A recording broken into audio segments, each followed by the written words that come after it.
secret to corrupting a mortal lies in allowing the creature to author his or her own downfall, place temptations and lure the fool onto corruption's path, then creep silently in the victim's wake as his or her decisions lead to the 9 hells. I present the offering of Hellfire, for it is yet one more way I have worked my claws into the mortal world, and each mortal who thinks to master this fell power is yet one more fool offering his soul to me, the Lord of the Eighth. While the clash between the 9 hells and various good deities is an obvious planar conflict, many evil deities have an equally militaristic attitude toward devil kind. The souls of evil followers of such deities journey to the realms of their gods, unless they have been turned away from divine worship by the minions of hell. While any devil loves the thought of corrupting the good and innocent, an evil soul turned away from the worship of Hextor or Nerul is just as useful in the grand scheme of things. Evil deities dispatch minions to the shelves of despond, where they sort through the souls looking for any wayward ones to claim. It is not uncommon to see a 6-armed aspect of Hextor, or a reaper of Nerul bartering with a bearded devil over an unclaimed soul. Innumerable times in the past, the gods of evil have made war against hell, though rarely with the scope and intensity of the abyss, or the servants of good. These conflicts remain limited only because both hell and the evil deities both face the might of good. Even if good should fall, the epic battle between the gods of evil and the lords of hell still awaits its resolution. Chapter 1. The Lord of Cania. Poking out from the glacial expanse are the eroded spires of a shattered fortress sculpted from ice. In its courtyard are the remnants of a parapet, a frozen portcullis, and even a fountain. Beside the fountain lies a toppled piece of statuary, a white figure with grotesque features, claws, wings, and a stinger-like tail curled around its feet. Its winds cut across the ice fields for years without pause, screaming through broken spires, gnawing at iron citadels, burying armies that had not been ordered to move in centuries. Nothing here softened, nothing here welcomed.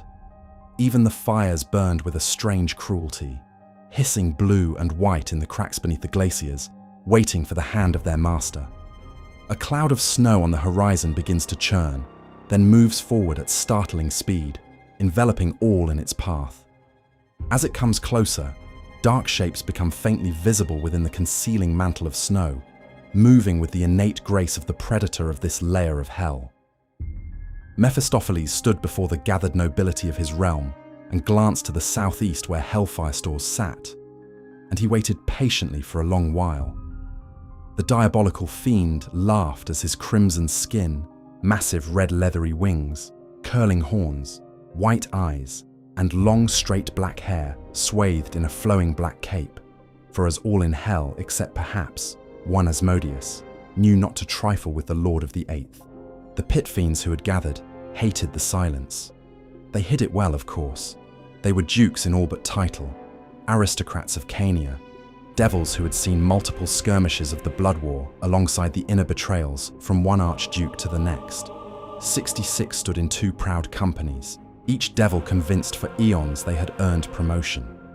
Around them stood cornigans in hooked ranks, their wings folded tight against the cold, their eyes lowered just enough to not gain Mephistopheles' ire. At last, the archduke lifted one pale hand. The manifested magical wind died around the spire. "My lords, you have been restless. I bring you here not out of some maudlin need for your attention. You have been summoned because the stores of mortal souls are lacking." A few of the pit fiends shifted their stance. One smiled, which in hell was foolish. Mephistopheles noticed the pit fiend's change of demeanor in but an instant, and as he stretched out his hand, the devil roared in agony.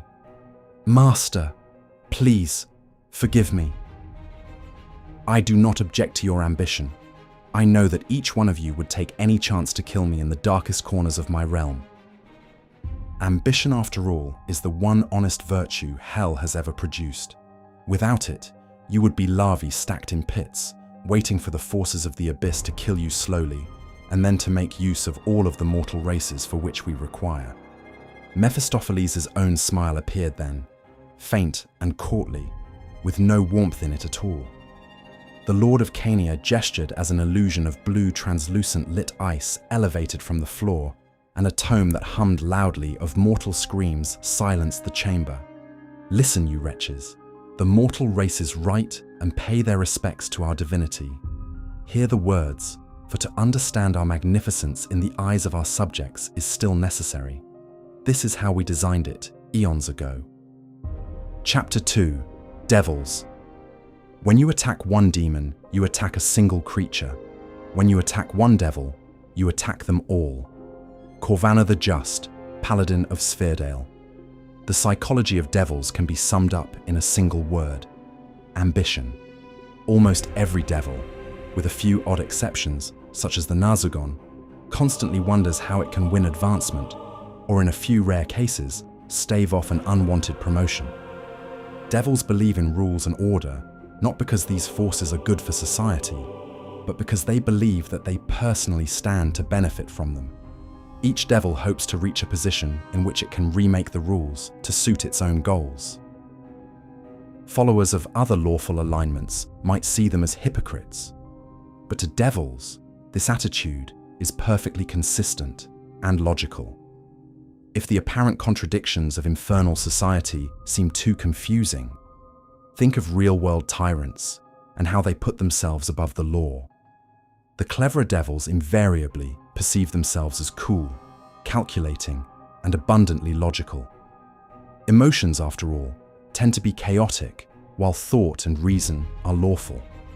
However, the evil component of their nature often prompts devils to act based on emotion, without regard for their true long-term self-interest.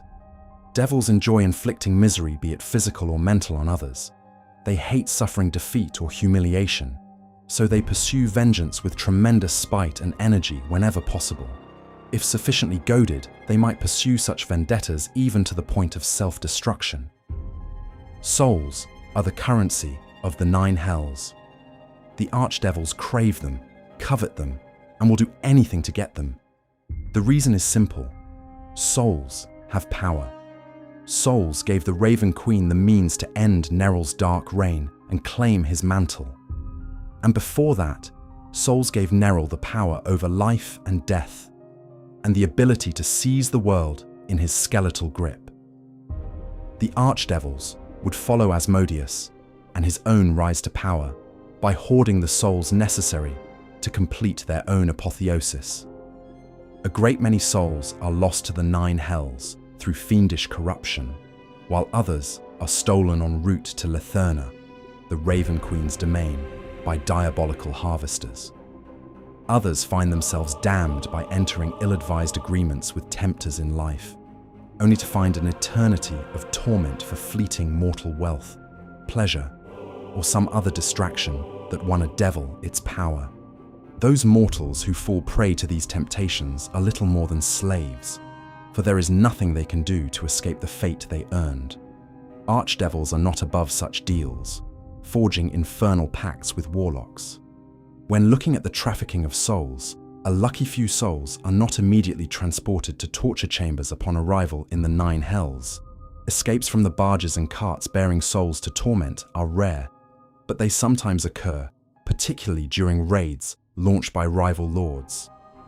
Escaped soul shells must constantly fear apprehension, because any devil jumps at the opportunity to capture an unfettered soul wandering the reaches of Bartor. Occasionally, a soul arrives on the shelves of Despond, bearing no diabolical mark, because its embrace of lawful evil can't be credited to a particular devil. Unmarked souls are surprisingly rare, since devils regularly lay claim to damnations for which they bear only tenuous responsibility. The arrival of such a soul on the shelves of Despond always provokes a frenzied bartering session among the Barbazoo soul collectors, each of which works for one of the 9 lords of hell. These negotiations sometimes devolve into outright brawls, which sometimes allows an uninvolved third party to sneak in and make off with the soul in question.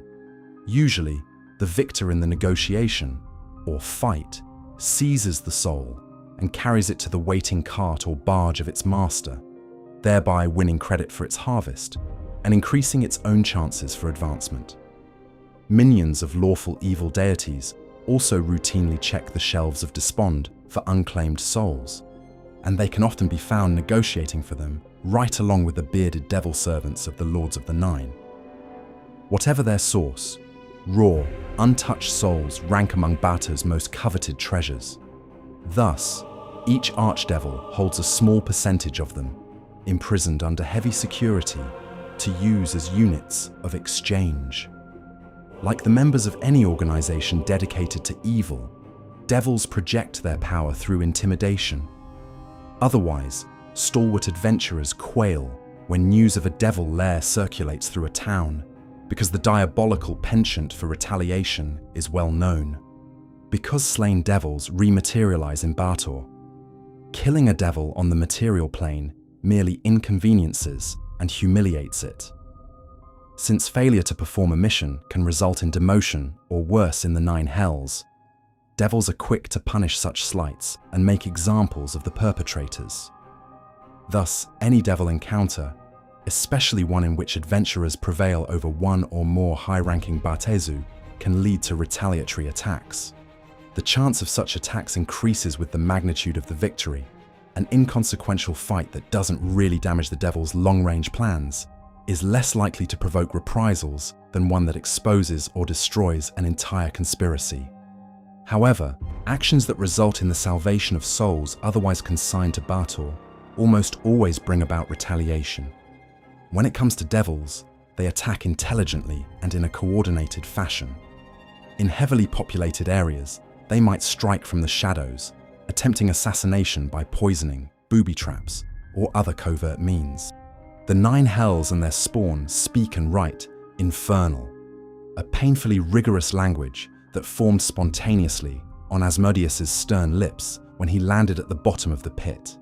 Best pronounced with a forked or wriggling tongue, infernal uses a mathematically rigid grammar. Only one correct way exists to construct any given statement in infernal. Thus, devils are quick to mock non-native speakers, although when in disguise, they find the urge to correct errors in spoken or written infernal nearly impossible to resist. The language's alphabet uses 33 geometric glyphs, composed entirely of straight lines, plus a second character set for numbers and mathematical symbols. It is an ideal language for accounting and record-keeping, but a poor one for philosophy or poetry. Demons who have little interest in the written word use a devolved form of the infernal alphabet. Devils can't look at the demented scrawlings of such beings without winching at the degradation that their fine, logical script has suffered at the claws of demonkind. The Lords of the Nine, the Dark Eight, and most unique devils do so speak an archaic form of infernal known as Mabarohing, High Infernal. This rarefied tongue is rarely spoken outside the citadels of Bator. Only untrue devils can learn and speak this language. Other creatures are incapable of learning it, though magic such as comprehend languages can decipher it as normal. Chapter 3. War. So the gods retreated to their great project, the creation of mortals, and of verdant worlds for those favored beings to live on. But when demons invaded these worlds, the warbands of Asmodeus were called upon to stop them. Although the voracious hosts of the Tanari were no easier to vanquish on the new worlds of the material plane than they had been on the battlegrounds of the outer planes, Asmodeus and his dark angels generally succeeded in driving them back. Together, the gods and angels created barriers on the material plane to keep the demons at bay. They erected walls, threw up ranges of mountains, covered portions of their worlds with icy wastes, and buried the entrances the demons had used under vast oceans. Thus were the newly created worlds, like Asmodeus and his lot, scarred and made ugly for the greater benefit of law. The other primary activity in Bator, besides the harvesting of souls, is fighting the eternal blood war against the demonic horde, which is collectively called the Tanari. Although other demonic races besides the Tanari exist, devils tend to lump them all into this one category for convenience. Each layer of the 9 hells boasts its own army, large portions of which are deployed permanently to Avernus, Beta's blood-soaked first layer, where the bulk of the Blood War battles in devilish territory are fought. Devils engaged in the Blood War participate in soul harvesting only as the recipients of divine energy, which is granted to them by their superiors. Devils engaged in either activity take great pleasure in sneering at those occupied with the other. Soul harvesters claim that without them, the Blood War combatants would wither and die. Their martial colleagues respond that without them, demons would lay waste to all of the 9 hells, bringing about an even swifter demise. The diabolical forces in the Blood War are headed by an Archduke of Avernus. Demonic invasions into Bator have never gotten farther than this layer, primarily because powerful magic inherent in the plane prevents demons from teleporting to any layer lower than 1 that they currently control.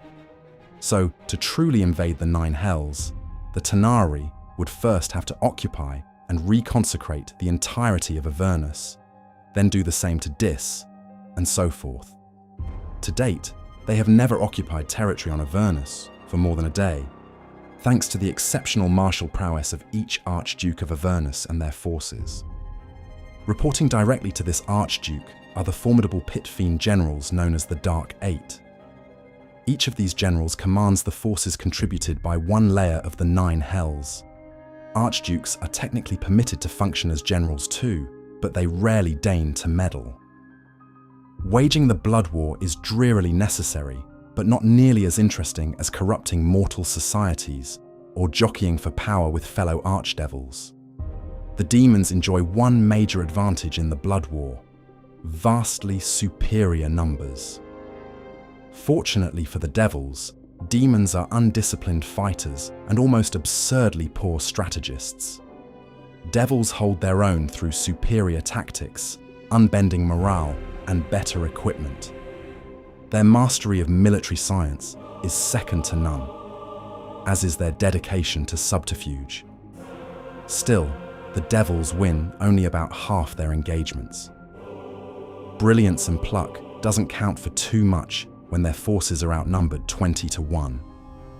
The Blood War is a manifestation of a wider cosmic principle, the eternal tension between law and chaos. Some prophets say that this battle is about to intensify, and perhaps even resolve itself once and for all with a final victory of one force over the other. Asmodeus, who appears to believe this prediction, is already planning for the aftermath of this apocalyptic clash. He aims to win the Blood War and then proceed to conquer the other lawful planes, establishing himself as the universe's unquestioned sovereign. As overblown as such dreams might be, Asmodeus understands what the lawful deities of other planes refuse to acknowledge: that the Blood War is not just an intramural scrap between different varieties of evil. In fact, without the devil's service in this conflict, the Tanari would quickly overwhelm all the outer planes and decisively win the cosmic battle for the side of chaos. After destroying the rest of existence, they would devour each other, and that would be the end of things. When his final plans fall into place, Asmodeus intends to punish his former masters of the celestial sphere for daring to look down upon the foot soldiers who did all the dirty work. Until then, he bides his time while they gaze upon the Blood War from their lofty perches. Chapter 4. Evil.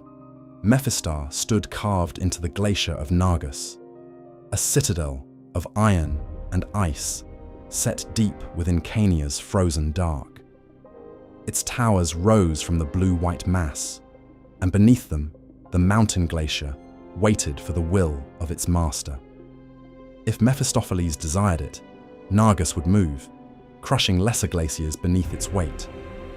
Within the citadel, the pit fiend aristocrats of Cania once again gathered. 66 of them stood in 2 companies before the Lord of the 8th Hell. Corniguns lined the galleries above, silent and watchful. Beneath the glassy floor, frozen souls drifted in the depths of the ice.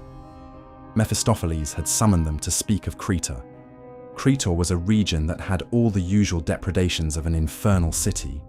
Its walls, barracks, courts, shrines, prisons, and execution yards burned with infernal marks, layered in worship to the Archduke of Cania.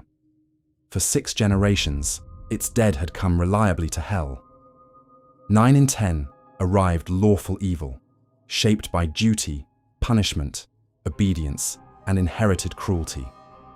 Children were taught that mercy weakened the state. Magistrates condemned compassion as disorder. The territory belonged to Nimruku, a Pylerian placed there by Mephistopheles himself. Each soul from Cretor brought Nimruku credit. Beneath it, 6 horned devils ruled the city's sectors, each receiving a share of the souls from their district. Beneath them were lieutenants, and beneath those, mortal worshippers, cell souls, officers, judges, priests, and informants. No devil needed to dominate every street. The mortals did most of the labor themselves. The lieutenants kept the laws of cruelty strong and watched for rival devils attempting to steal credit for damnations that belonged to Cania. The pit fiends were ambitious, as Mephistopheles knew their thoughts before they shaped them into infernal. Some resented Nimruku's success, as they despised seeing a Pylerian profit from such a rich territory. Many others would lure citizens out of the city to be kidnapped by rival archdukes. Cretor, for the most part, was therefore a model of a perfect mortal civilization to devil kind. It is difficult to imagine why anyone would deal with devils when their motives are so clear. Regardless of their slippery words and cunning phrases, a devil has no camaraderie in mind when it approaches a mortal. It offers no love and no respect, just a simple agenda of damnation. To achieve its goals, however, a devil often appears servile and meek. It smiles and capers, bows and scrapes, and does whatever it can to make the mortal believe they're in charge. But when the mortal lets down his guard, the devil sinks in its talons and wrenches loose his soul. When it comes to bringing those into their service, devils carefully calibrate the rewards of a Faustian pact against the value of the soul acquired. Thus, they're likely to offer more to a mighty king or a vaunted hero than to a snot-nosed street urchin. By the same token, persons already teetering on damnation's edge tend to get poorer offers than those otherwise unlikely to damn themselves. Every reward has a cost, which soul harvesters endeavor to keep as low as possible. When they can, they offer benefits achievable through the mundane resources at their disposal. For example, they might provide information from their spy networks or treasure from their raiding parties.